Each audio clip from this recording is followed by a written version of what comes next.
Hi there, everybody. Destin here with Paul Tassi. Paul, thanks for joining me yet again. Today, we wanted to have a little bit of a conversation about Cyberpunk 2077 because, spoiler warning, Paul and I actually like Cyberpunk 2077. We played it on PC. To a point. To a But yes. point, yes. We recognized that there were flaws with it, but I enjoyed it. And we kind of wanted to dive into what happened with Cyberpunk and the lies, the twists and turns of what has happened with this property that some like and others despise. Let's get into it.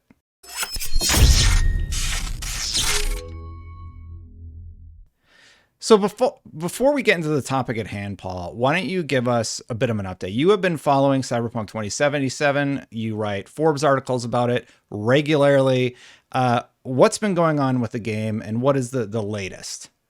Yeah, so what I found is I keep writing article updates about it, which get pretty, well viewed because this game sold like 15 million copies. Like, I don't think Mhm. people understand that, but it was a very popular game, and even through all the refunds, that was maybe a couple 100,000 refunds. It was not anything like, half of all copies got refunded. So there are a number of people that bought it and are even still playing it. So the And game has been updated many, many times since December 10th when it came out. And we've had kind of a lot of major patches, but almost everything has been about just like kind of fundamentally fixing the game. The major things have been hundreds, thousands of bug fixes, which are just very, very specific kind of like individual like quest bugs, like this person doesn't spawn in this place kind of thing. Like it's kind of generic, but you have probably run into these bugs at some point.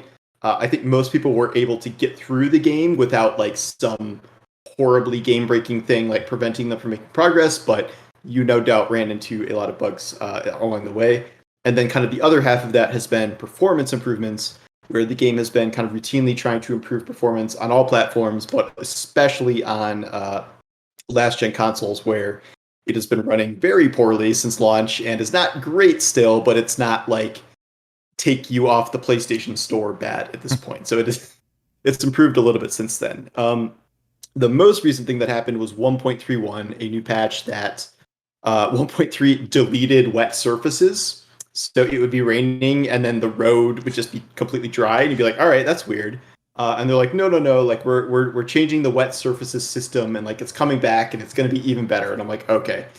So in 1.31, they put the wet surfaces thing back and I'm like, this looks really good, like shockingly good. really? So yeah, no, it's genuinely a lot better. It's actually noticeable in terms of at least the fidelity. I was playing on PC. I don't know how consoles look, but the PC improvements on my kind of modest PC look actually really good. So we are gearing up for substantive DLC next year, and then we're kind of doing this like dance of like free DLC and also a next gen console update is coming. But the bulk of the patches have been about kind of just fixing the game at a fundamental level for about 9 months now. Yeah.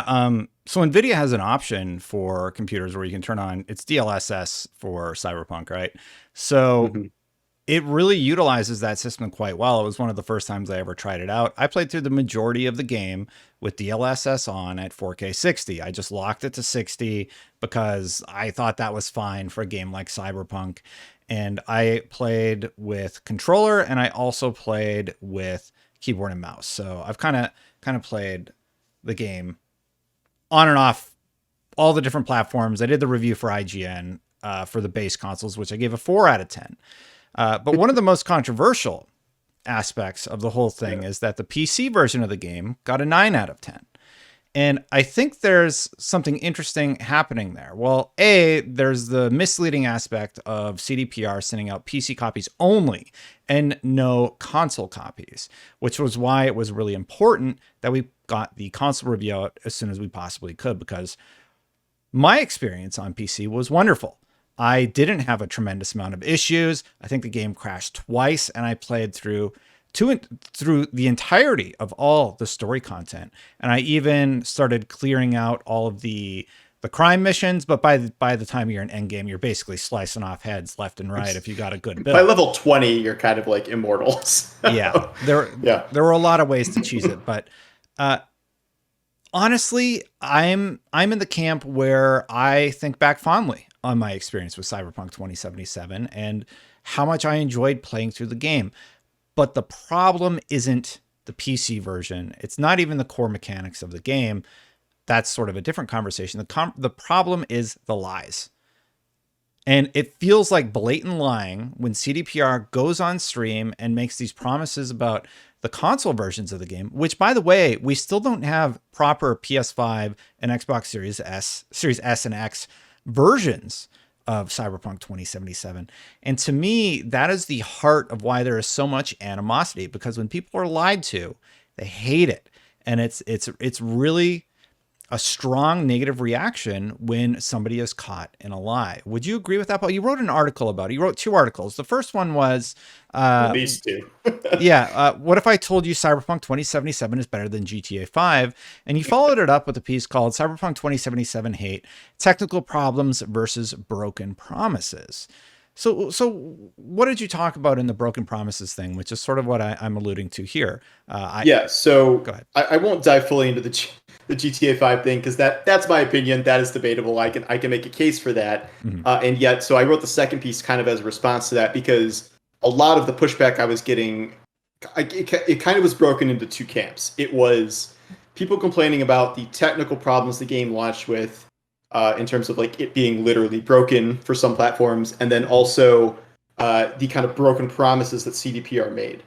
And it's interesting because like you can separate those out from like the core of how the game feels and plays, which is what I actually like about it.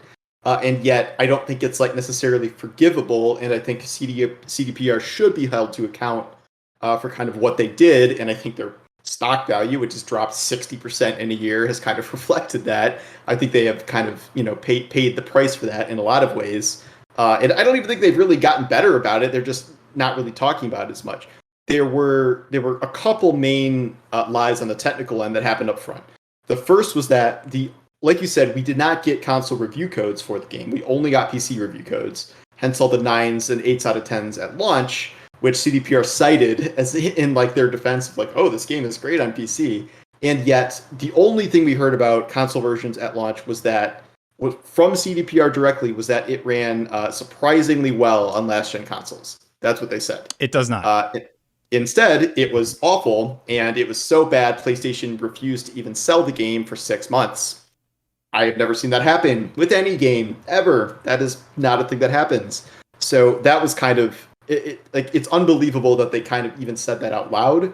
And then secondly, when they were making their apologies for the state of the game, I don't remember the guy's name, but whoever one of the executives is of CDPR was on camera, and he's like, we simply didn't catch these bugs like when we were doing quality testing. Every change and improvement needed to be tested, and as it turned out, our testing did not show a big part of the issues you experienced while playing the game. And it's like, you have literally patched like 3,000 bugs and done like 500 performance improvements. Like, it is impossible to believe that you did not encounter these bugs when you were playing. And like, since like they did a live stream a month ago where someone was like T-posing on stream like as they were premiering content. Mm-hmm. So that was kind of the lies on the technical side. I remember that, and I was critical about those bugs, and I got roasted. I was like, hey, I'm a little concerned with all the pop-in, and like, I don't know, I said something like that. And I was like, oh, all right, well, I won't say anything. We're a month away from launch, but maybe they could fix literally everything, and sure enough. Yeah. But the other side of this was kind of what the game actually delivered. And I think as much as I do like parts of the game, there are certainly things you can kind of lean into being sort of like a No Man's Sky situation where like they kind of hyped up, a game that was much larger and much more in-depth than we got. The life paths is a big thing that everyone cites, where CDPR was kind of selling those as like, what you pick for your life path to be a meaningful thing. It's nothing. It's a 5-minute introduction mission and some dialogue options. And if you play the game, you could see kind of how they carved up the life paths and like made them into one campaign instead of like 3 distinct choices. But that did not deliver what they said. The game's like it's trying to be compared to GTA because it has to inevitably be with just it's that kind of game, and yet like it does not have a police AI system at all. Like it just they just appear behind police. Yeah, and like they upgraded that, a couple months ago, and it was just that like the police teleport 20 feet away from you, not 5 feet away from you now. Like there are no car chases, like you cannot shoot out of your car. Like the AI is a significant problem on the pedestrian level, traffic level, police level, gang level. Like that is a very large problem. So they were not, they did not deliver on that front. So those are kind of the big obvious things where they promised all this stuff, they said all this stuff, and it didn't pan out. And yet, like for me, even still, even through all that, there is enough that works about the game from a gameplay level, from a story level, from a character level, from a world building level, from an environment level that really elevates it above a lot of other titles. And like I made the GTA 5 comparison. I have been kind of not super high on GTA 5 for a number of years now, and I think it's overrated. So I was stirring things up a bit, but I well, hey, you can buy it again on your PlayStation 5 or Xbox yeah, exactly. Series X. Yeah, Very exciting. Another 50 million copies are about to be sold. But so that to me is it's such a weird dichotomy because like I am desperate to play like new content in Cyberpunk. I'm like I would love to like just turn on all the crimes again and have like something to farm like and just like try out new builds and stuff. Like I fundamentally enjoyed a lot about the game. In a way that I was not expecting after how much went wrong, but it's a complicated situation to be sure. Yeah. So, and I mean, I think you basically covered off everything that needed to be covered off on because I had a great time on the PC version of the game. I really like a lot of the stories that are told. A lot of them felt really personal, really intimate in a way that I definitely didn't expect. And it was just really, really cool. Like, getting to see somebody's childhood sort of unfold in front of you, or actually having a relationship that is built with Pan Am, for example, where you don't just get to do whatever you want right away. You don't get to have a romance scene. She's actually has some reservations about going down that path with your character. Granted, you do get there. I see you were a male V, so I was a male V and you were a female. I had no v, options right? for that, but yeah. Well, your choice. No, it's good with Judy as well. Yeah. It's the same thing. Yeah. Yeah. Judy, a great character, and getting to learn more about her by doing her missions. And a lot of those just stick on my memory. The apartment mission, for example, where everything kind of goes south, and man, it's just, there's a lot of instances of great storytelling that made you feel connected with the characters of that world. And if you pair that with even one of the cool builds, the build that I went through with was actually inspired. When I saw you running around with a katana, just destroying everything, I paired the katana with the arm rocket launcher because it's broken. It basically one-shots everything. And the game just became like child's play at that point. There's also like a map duplication glitch. So you have infinite money and you kind of get to just do whatever you want in the playground if you did the XP farm. So I love finding stuff like that in a game. And to me, that's a fun way to play a game. To a lot of people, they're like, you're cheating yourself, by playing like that. But I'm getting enjoyment out of it. To be fair, yeah, like I even without glitches, you could become overpowered pretty quickly in Cyberpunk. Like I'd say difficulty balancing is another kind of issue it's had, but it was still fun. Like I still genuinely enjoyed like those one-hit melee builds, or the stand on the curb and hack everyone to death from the sidelines, like that kind of build too. Like there are many fun ways to play the game in a way that I don't often experience in a lot of other games. Storytelling wise, was there anything that stood out to you that you actually enjoyed? And just so anybody listening or watching realizes, this is going to be mostly a positive Cyberpunk show.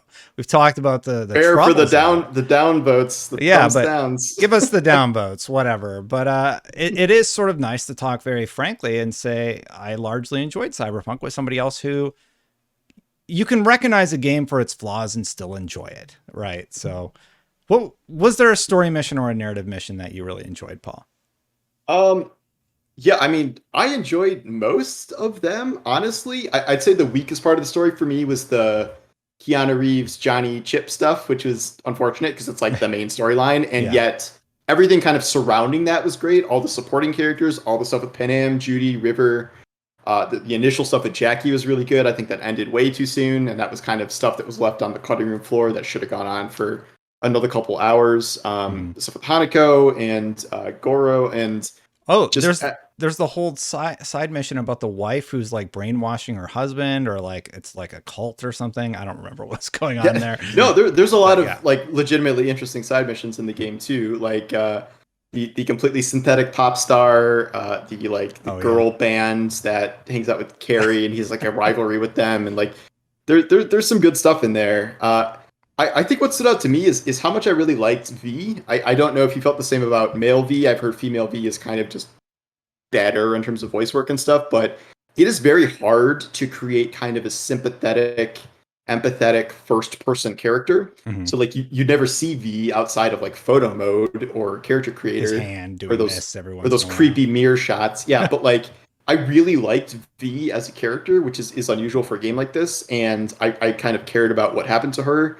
And I really appreciated kind of building those relationships with Panam and Judy and these other characters in a way that I don't really think is replicated. Like I keep making the GTA comparison, but like I can't even name a side character in GTA 5 at this point. Like you have the three main leads, but like I don't remember building relationships in that game. Like not really. Like it's something about Cyberpunk that really stood out to me in terms of these really kind of significant, outstanding missions that were very unique in the genre. The Pyramid Song mission with Judy, where you're swimming through the underwater town, Yeah. and that's like a way to bond with her. Like there are many of those, and like I'd say most of the endings were pretty significant and interesting, in their own different ways, and in kind of their diverse collection. And it's something that has stuck with me all this time, and like through all the problems and the drama, and like I think you can separate out what you liked from like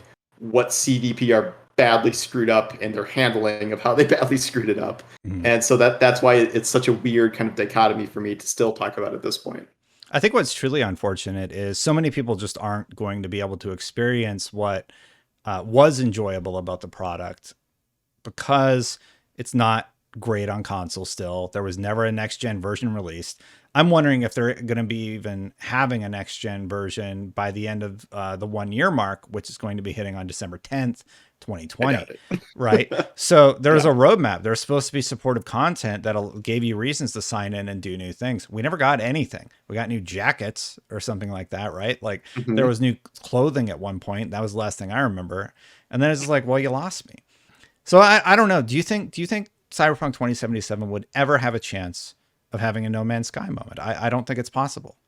It's not on that track because like I did this calendar, and by this point, No Man's Sky already had two significant expansions out. They had like the base building one and like the build your own vehicles one. So like even though they went heads down and silent for a long time, they had already come out with a couple expansions by now. Whereas CDPR is still just sort of mostly focused on fixing the game. And in terms of actually adding new content, there just isn't anything. And like the end of this free DLC should give us like I think 4 new gigs, which are actual missions. Mm-hmm. I don't expect them to be terribly involved, but that would be something. I don't think it really has any chance until if I were them, I would stack everything. I would finish out this year releasing the rest of the free DLC. And then when they release the next gen console version, I would pair that with the first DLC for the game. And then you can have this kind of big relaunch to give people a reason to come back to the game. Because like if you just launch on next gen consoles and you're telling people to upgrade, like what are they going to do? Like just pick up a bunch of new jackets? Like that's not. That You need something for them to actually do. and on So that I note, think that upgrade yeah, has to be free. They cannot it charge is. for It that is. upgrade. They said it would be. So Yeah, like, that's true. I mean, It's and they would be fully going back on their word now if they changed it. But yeah, on that note, this company, like historically, has been very pro consumer. So for them to get in this spot where they have to release a game that is bad, like you don't have to even play that long to know that it's bad. It like I don't understand why they would do that. They push back against microtransactions and things so much publicly. And then all of a sudden for Cyberpunk to go this route is just truly unfortunate because it brings them into question about their integrity, right? So they just jumped the gun. I mean, like I realized that the game was already delayed a couple of times before it was released. So it was delayed, I don't know, at least 2 or 3 times before its eventual release date. Like, and yet clearly the game could have come out like this December and skipped, you know, the last 2,000 bugs they patched and the performance issues. Yeah. And I bet you it would have been like 80% better well received. Like, I understand they haven't changed fundamental things of like the life path issues are still the life path issues and things like that. And yet, like, if they could have cut out so many of those technical issues and like maybe just launch the next gen version at actual launch instead of waiting, I think this would have been a totally different narrative, and they would not have lost anywhere near the amount of consumer trust and stock value that they have over the past year. And even though a year's delay would have been like, oh my god, what's going on with Cyberpunk? Like, this is disturbing. Like, it would have been better than what actually happened, which was just the utter technical disaster launch was. Because like the fundamentals of the game itself were there enough to be enjoyable, I think, if you could get past like the meme tech glitches and stuff. So they shot themselves in their own foot, and like it is really just squarely on the executives to blame for that. I mean, they've sort of taken responsibility for that, but it's still just unfortunate that happened at all. Absolutely. Well, you know what? I honestly want to install it again and go back and just finish out whatever I had left over, because it's been long enough and I'd like to see whatever changes they made. One thing that also stuck with me was the fact that this game had multiple different endings, and they're quite long. Depending on how much you did in the game and your connection with Johnny. For example, I went back to an old save to get my connection with Johnny to the appropriate levels that I needed to do the suicide mission, for example.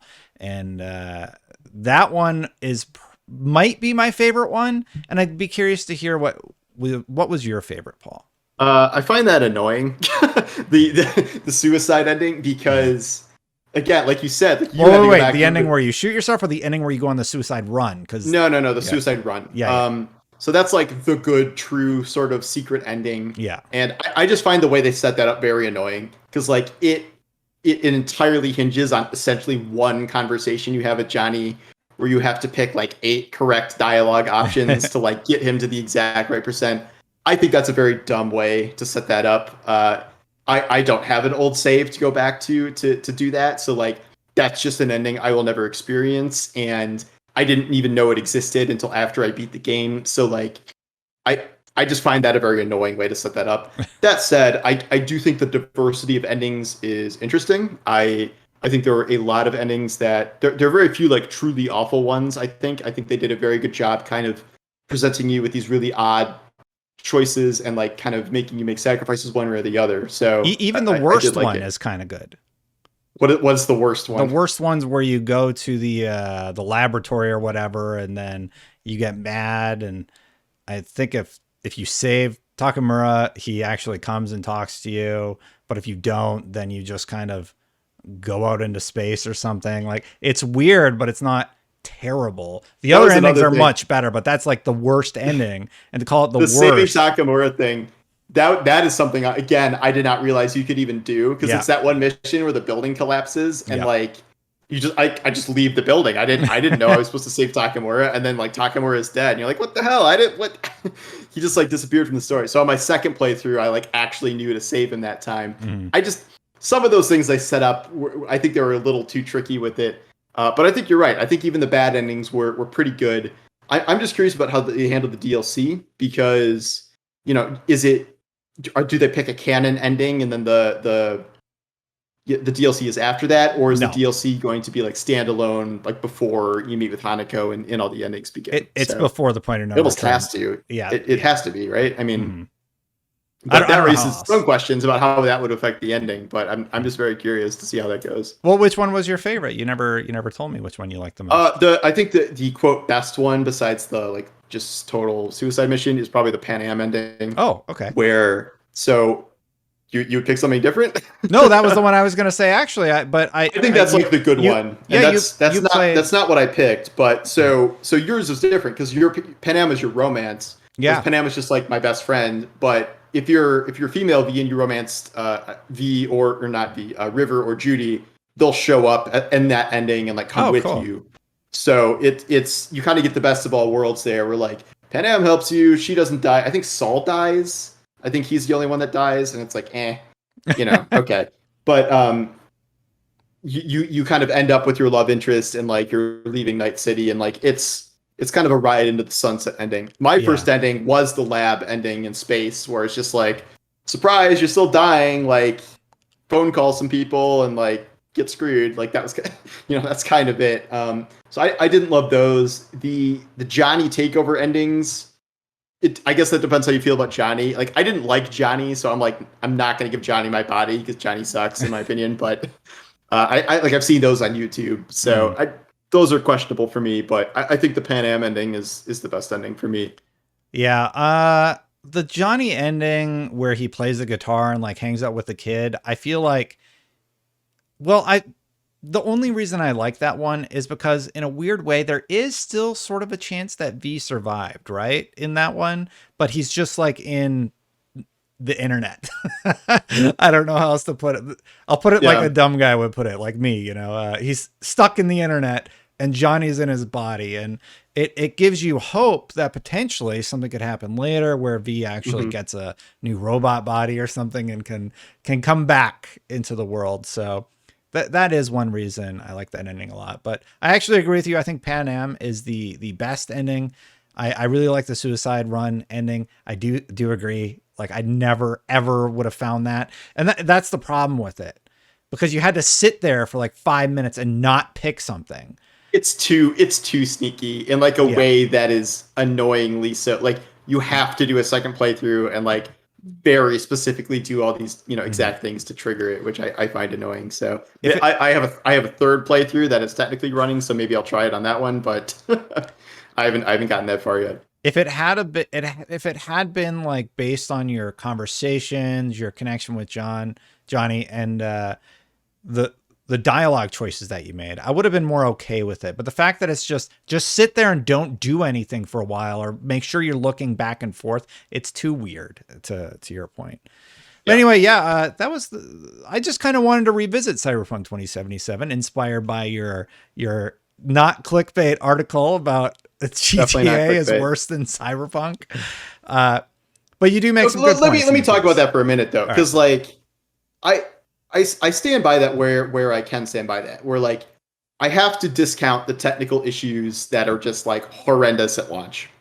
And I admit that like Cyberpunk is not precisely the game that was promised. And yet I personally connected a lot more with Cyberpunk and its characters and its lead and its city, its setting, than I did any time in GTA. And like I just don't quite understand why GTA 5 is like as highly regarded as it is for this long, and why it's like 5 times more popular than the next closest game in like the history of video games. Like I don't get it. And I think that Cyberpunk, for me personally, in terms of its lead, its characters, its combat, its world building, and the fundamental environments of it, it was just a game and a place that I wanted to spend a lot more time in. And like I get that some people don't feel that at all, and some people spend a bazillion hours in GTA Online and think it's like the best thing ever. But like I just don't get it. And like I don't get why Los Santos and San Andreas is like anywhere near kind of as compelling as Night City, even though it is a bit more, I guess, devoid of stuff to do. But this is why I kind of hope, like, some of the data mining suggests that there is going to be some sort of multiplayer thing coming to Cyberpunk in the future.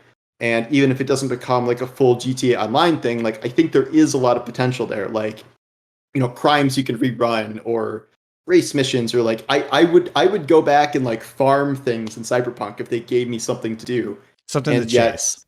Yeah, exactly. So like I don't know if they'll get there, but it's certainly something that I am keeping an eye out for. Did you play through GTA's story, GTA 5? Yeah, in like 2009 or 12 I did, or whatever it was. Yeah, I did on the 360. Did any of your characters die? No. Because I believe you can betray. They could die? Yeah, I believe you can betray one of the characters and they die. I did not know that. I don't remember. I would have to refresh my GTA 5 campaign knowledge. Maybe I'm incorrect in that assumption, but I thought it sounds like something it would do. Yeah, I thought that was possible. Don't get me wrong. I do love Trevor. Trevor is a very, very good character. Just because he's so insane, and Stephen Ogg gives a great performance as him. But on the whole, I was not as a big of a fan of like the triple lead narrative as I was just of like my V in Cyberpunk, I guess. My whole take is just talking about the story, just generally, and gameplay mechanics of the two games, I think they're too different. Like, there's no golfing mini games. There's no going and just doing stuff in the world. That's what I mean, though. Like, you know? did that add that much to I- GTA? Like, Paul, do you care about I tennis and loved, golfing in GTA? I love the golf mini game. Well, all right. I guess I'm talking to the wrong guy for that. But, like, I'm dead serious. I played it so much.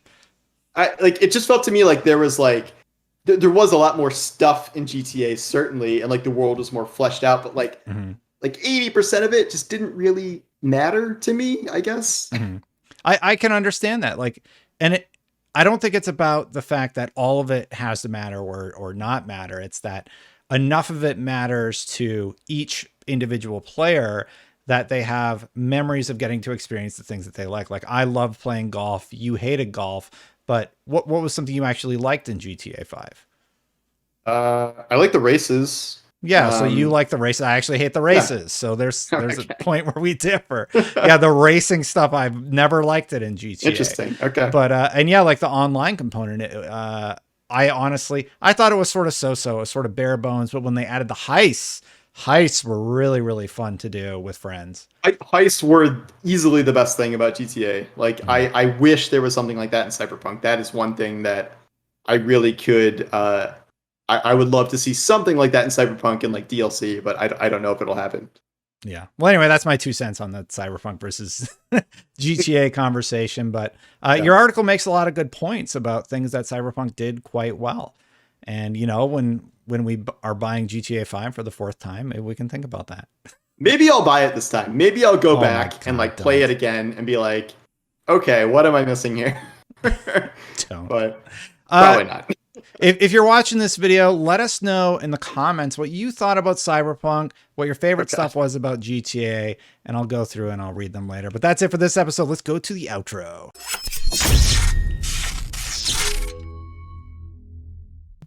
Paul, where can people find your stuff?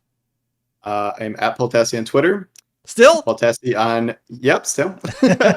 I am Paul on YouTube, doing videos about Destiny, and today, Guardians of the Galaxy, because I played that. And then you can just Google me for my Forbes articles. What's your Destiny bounty up to this week? I hear $10. So every time you kill me, it's $10 in Destiny from someone on Discord who's paying that. My camera froze at some point, so I can't tell if it's working on your end, but it's frozen for me. Well, there we go. I'm back. Who knows how long that was frozen? Probably when we started talking about GTA. I guess I'll get out of here. You're in the right place. Hit that subscribe button, hit that bell. I'll see you for the next one. Bye, everybody.